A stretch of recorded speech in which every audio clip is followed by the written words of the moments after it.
जय हिंद। कैसे हैं आप लोग? होपफुली बहुत बहुत अच्छे होंगे। आज का जो लेक्चर है नेबर रीअरेंजमेंट से है। एग्जाम में आप नेबर रीअरेंजमेंट का केस कैसे आइडेंटिफाई करेंगे, कैसे आंसर तक पहुंचेंगे, और अगर आप थ्योरेटिकल एग्जाम दे रहे हैं जिसमें neighbour rearrangement note short note आया है तो हम उसमें कैसे एग्जाम में इसको फ्रेम करेंगे आंसर को, ये सारी प्रॉब्लम के साथ मैं आपके सामने आया हूं इस लेक्चर के साथ। इस लेक्चर में हम देखने वाले हैं कि नेबर रीअरेंजमेंट में सबस्ट्रेट, रिएजेंट एंड प्रोडक्ट क्या यूज में आने वाले हैं, और स्टेप बाय हम देखेंगे इसमें मैकेनिज्म बेहतरीन से इसके अंदर देखने वाले हैं एग्जांपल जिनके साथ में आपको आ जाएगा मजा। लास्ट में फिर आप लोगों के लिए समरी के साथ में आने वाले हैं कुछ चैलेंजिंग से क्वेश्चन। चलिए स्टार्ट करते हैं आज का लेक्चर। नेबर रीअरेंजमेंट, इसमें हम क्या करेंगे, स्टार्टिंग मटेरियल क्या लेने वाले हैं, वो लेने वाले हैं कीटोक्सिन सल्फोनेट, और बेसिकली टोसाइलेट हम इसमें लेते हैं, और इसमें डालेंगे हम बेसिक कंडीशन, और इसके अंदर कुछ चीजें होंगी, रिएक्शन होगी, और हमें जो प्रोडक्ट मिलेगा अल्फा अमीनो कीटोन मिलेगा। नेबर्स रीअरेंजमेंट हम जो करवा रहे हैं वो इसलिए करवा रहे हैं ताकि हमारे कीटोनिक ग्रुप के अल्फा पोजीशन पे क्या लग जाए, NH2 ग्रुप। ये इसका मोटो है हमारे नेबर्स रीअरेंजमेंट का। चलिए देखें क्या हुआ थ्योरी के अंदर। The Neber rearrangement is the base catalyzed conversion of ketoxin sulfonate basically tosylate, ठीक है, मिसाइलेट्स भी आप ले सकते हैं, इनटू अल्फा अमीनो कीटोन्स, जैसे कि मैंने आपको अभी बताया। पर्पस क्या है इसका, हम क्यों करवा रहे हैं Neber rearrangement? It provides a direct method to introduce an amine group NH2 group at the alpha position, यानी अल्फा पोजीशन पर हम NH2 ग्रुप अटैच कर रहे हैं, किसके, कीटो ग्रुप के। ये हमारा पर्पस है इस रीअरेंजमेंट का। रिएक्शन क्या है, जनरल रिएक्शन हमारी है कि कीटोक्सिम टोसाइलेट हमने ले लिया है, ये कार्बन डबल बॉन्ड नाइट्रोजन है, ठीक है, और इस पे OTS टोसाइल ग्रुप लगा हुआ है, तो हम इसे क्या बोलेंगे, कीटोक्सिम टोसाइलेट। ओके, कीटोक्सिम क्यों है, क्योंकि कार्बन डबल बॉन्ड नाइट्रोजन है, और टोसाइलेट क्यों बोला है कि OTS ग्रुप अटैच है। बेस डाला, ये बेस डालेगा और बेस रिएक्शन करेगा इससे, और एजीरीन बनेगा, 3 membered unsaturated nitrogen containing ring, वो आपके सामने। ये 3 मेंबर्ड रिंग दिख रही है, नाइट्रोजन भी है और डबल बॉन्ड भी है, अनसैचुरेशन आ गया इसके अंदर, एजीरीन। जैसे ही मैंने इसमें वाटर डाला, हाइड्रोलाइसिस करवाया इसका, तो मेरे सामने कुछ ऐसा होगा, अल्फा अमीनो कीटोन। तो क्या बोला हमने, ketoxime tosylate convert into alpha amino ketone with the help of Neber rearrangement. अब बात करते हैं कि भैया मैकेनिज्म क्या है, ये चीजें हमें पता चल गई, स्टार्टिंग मटेरियल क्या है, प्रोडक्ट क्या है, किसकी प्रेजेंस में है, सारी चीजें हो गई। अब ये हो कैसे रहा है भाई, बात तो वो है ना कि हो कैसे रहा है, इसका थ्योरी हो गया, रिएक्शन हो गया, मैकेनिज्म क्या है, तो मैकेनिज्म वाले पोर्शन पे मूव करते हैं। स्टेप फर्स्ट है डीप्रोटोनेशन, यानी हम H+ रिमूव कर लेंगे, या हम बोल सकते हैं फॉर्मेशन ऑफ कार्ब एनायन। कैसे, देखिए हमने ये लिया बेस, बेस का क्या काम है, H+, बेबी को बेस पसंद है और बेस को क्या पसंद है H+, ये अटैक करेगा यहाँ पर।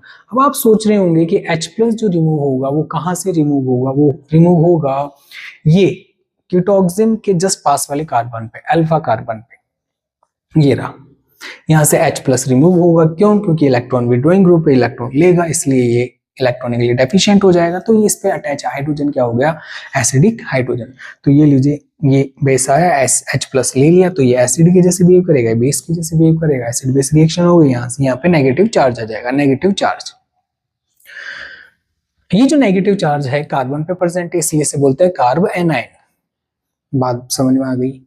डीप्रोटोनेशन क्यों बोला है, क्योंकि यहाँ से H+ रिमूव हो गया है, प्रोटॉन रिमूव हो गया, इसलिए डीप्रोटोनेशन। प्रोटोनेशन के आगे डी लगा दिया तो प्रोटोनेशन का रिवर्स।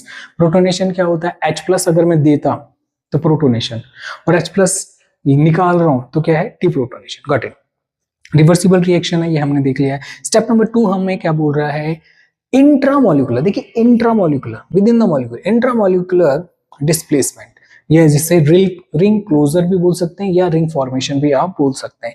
क्या है इसके अंदर, ये जो बना था एनायन कार्बन आयन वो मैंने यहाँ लिया है। अब आप सोच रहे होंगे ये ओटीएस इधर था। देखिए इसकी स्टीरियोकेमिस्ट्री में कोई फर्क नहीं पड़ेगा नेबर्स रीअरेंजमेंट में, हम इसमें डिस्कस करेंगे अभी थोड़ी देर बाद में, ठीक है। तो ये ओटीएस आप चाहे इधर लगाएं या फिर इधर लगा लें, कोई फर्क नहीं पड़ने वाला, ठीक है। अब यहां से ये अटैक करेगा और ओटीएस वहां बाहर निकल जाएगा। जैसे ही ओटीएस बाहर निकला तो देखिए ये कार्बन और नाइट्रोजन सिंगल बॉन्ड जनरेट हो गया है और एक 3 member nitrogen containing double bond यानी अनसैचुरेशन प्रेजेंट है। इसे बोलते हैं क्या, एजिरीन। तो हमने एजिरीन बना लिया है, रिंग फॉर्मेशन कर लिया है या रिंग क्लोज कर ली है। या मैं बोल सकता हूँ intramolecular displacement, Baba intramolecular with in the molecule सारा अटैक हो रहा है, ये बाहर हो गया है। नाइट्रोजन की इस वैलेंसी पे ये कार्बन आके अटैच हो गया है। Got it? आप इसका स्क्रीनशॉट ले लीजिए। स्टेप नंबर 3 क्या बोलता है उसकी तरफ चलते हैं। और इसके अंदर हमने बोला है कि हाइड्रोलाइसिस ऑफ एजिरीन। सेकंड स्टेप में जो एजिरीन बना था, एजिरीन क्या होता है, 3 member nitrogen containing unsaturated ring. ये रही हमारी, ये सिमेट्रिक बनाइए, इधर भी एक अल्काइल ग्रुप लगाया, इधर भी एक अल्काइल ग्रुप लगाया, तो कहीं से भी आप अप्रोच यहाँ पे प्रॉब्लम नहीं रहेगी। बट जो अटैक होगा H2O का, ये जो रिंग ओपन होगी या फिर जो इस रिंग पे अटैक होगा वो डबल बॉन्ड वाले कार्बन से होगा। कैसे? ये इधर से अटैक करेगा और ये डबल बॉन्ड नाइट्रोजन पे शिफ्ट हो जाएगा। तो ऑक्सीजन कार्बन बॉन्ड जनरेट हो गया है, ऑक्सीजन इलेक्ट्रॉन दिए हैं इसलिए इस पे पॉजिटिव चार्ज। इलेक्ट्रॉन कहाँ शिफ्ट हो गए हैं, नाइट्रोजन पे, तो नेगेटिव चार्ज। सेम टाइम में ऑक्सीजन अपने इलेक्ट्रॉन हाइड्रोजन से ले लेगा और ये H+ जैसे ही रिमूव होगा ये यहाँ पे जाके अटैच हो जाएगा। तो इसका नेगेटिव न्यूट्रल हो गया और ये ऑक्सीजन भी न्यूट्रल हो गया H+ डोनेट करके, ये इधर चला गया, ठीक है। अब यहां से देखिए ये हाइड्रोजन वाला जो इलेक्ट्रॉन तो इधर जाके डबल बॉन्ड बना लेगा। सेम टाइम में इलेक्ट्रॉन शिफ्ट हो जाएंगे इधर, रिंग ओपन हो जाएगी, नाइट्रोजन पे नेगेटिव चार्ज, बट फिर वही ये H+ यहाँ जाके अटैच हो जाएगा और NH2CO यानी अल्फा अमीनो कीटोन यहाँ पर जनरेट हो गया है। सिंपल सा मैकेनिज्म है थर्ड स्टेप वाला। आइए, हमने 3 मेंबर्ड रिंग जो अनसैचुरेटेड थी, नाइट्रोजन कंटेनिंग थी, एजिरीन थी, उसको मैंने किस में कन्वर्ट कर लिया है, अल्फा अमीनो कीटोन में कन्वर्ट कर लिया है। एग्जाम्पल पे बात करते हैं। अब बात करेंगे हम, जो हमारा नेक्स्ट सेशन रहेगा वो रहेगा एग्जाम्पल वाला। यहाँ पर मैंने क्या लिया है, एसिटोफिनोन ऑक्सिन टोसाइलेट। देखिए अगर मैं यहाँ पर ये जो डबल बॉन्ड ऑक्सीजन लगाता तो एसिटोफिनोन होता, बट मैंने नाइट्रोजन लगा दिया तो एसिटोफिनोन ऑक्सिन और टोसाइल ग्रुप लगा दिया तो टोसाइलेट।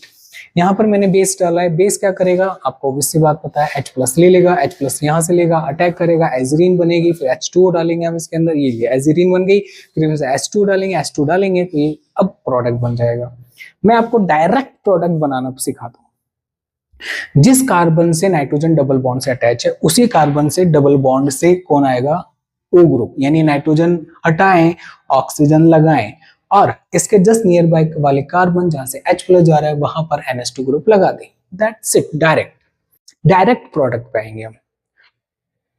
एजिरीन तो बनाना ही है बाबा कि ये टोसाइलेट ग्रुप चला गया, यहाँ से H+ गया, यहाँ से एक 3 मेंबर रिंग कनेक्ट हो गई है। अब यहाँ से H2 अटैक करेगा, H2 यहाँ अटैक करेगा तो ऑक्सीजन यहाँ जाएगा, NH2 यहाँ जाएगा। व्हाट इट, यानी डबल बॉन्ड नाइट्रोजन पे डबल बॉन्ड ऑक्सीजन आ जाएगा, उसके जस्ट नियर बाय वाले कार्बन पे NH2 ग्रुप आ जाएगा। डायरेक्ट हमें प्रोडक्ट बनाना आना चाहिए।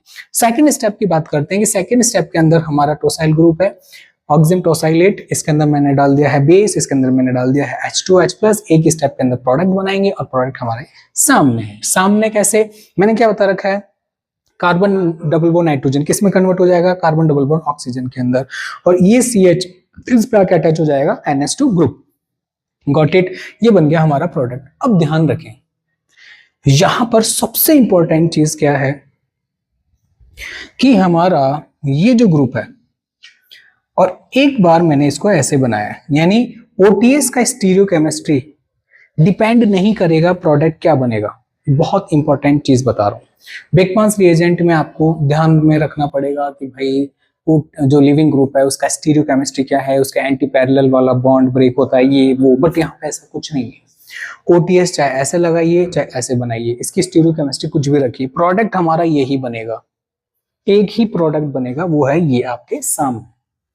अब देखिए अगर मैंने इसके अंदर ये डाल के यहाँ पे आ गया हूं, मैं एजिरीन बना लिया, अभी मैंने डायरेक्ट प्रोडक्ट बनाया, अब मैं क्या बना रहा हूँ, एजिरीन रिंग बना ली है मैंने।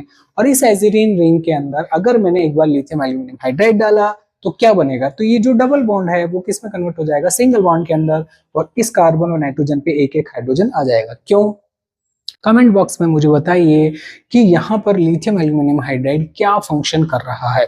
बहुत इजी है, आप कमेंट वीडियो पोस्ट करें और लिथियम एल्यूमिनियम हाइड्राइड का फंक्शन बताएं यहाँ पर कि इस स्टेप में लिथियम एल्यूमिनियम हाइड्राइड का ये वर्क है। ठीक है, अब यहाँ से मैंने इसमें H2 डाला, तो जैसे H2H+ डालूंगा तो ये प्रोडक्ट बन जाएगा, क्योंकि ये नेबर रीअरेंजमेंट में कंसीडर हो जाएगा। गॉट इट, इजी था एग्जांपल। बड़ी इंटरेस्टिंग चीज हमने सीखी यहाँ पे, स्टीरियोकेमिस्ट्री डिपेंड नहीं करती, कहीं कोई भी कहीं पे भी आए, ओटीएस वगैरह क्या है, प्रोडक्ट इस केस में यही बनना है। कंपैरिजन करेंगे बेकमान रीअरेंजमेंट और नेबर रीअरेंजमेंट में, वो एक बार मैं आपके सामने कर चुका हूं क्या कि भैया कैसे होगा, बट बेकमान के अंदर हम H+ एसिड यूज में लेंगे और क्या बनेगा, एमाइड बनेगा।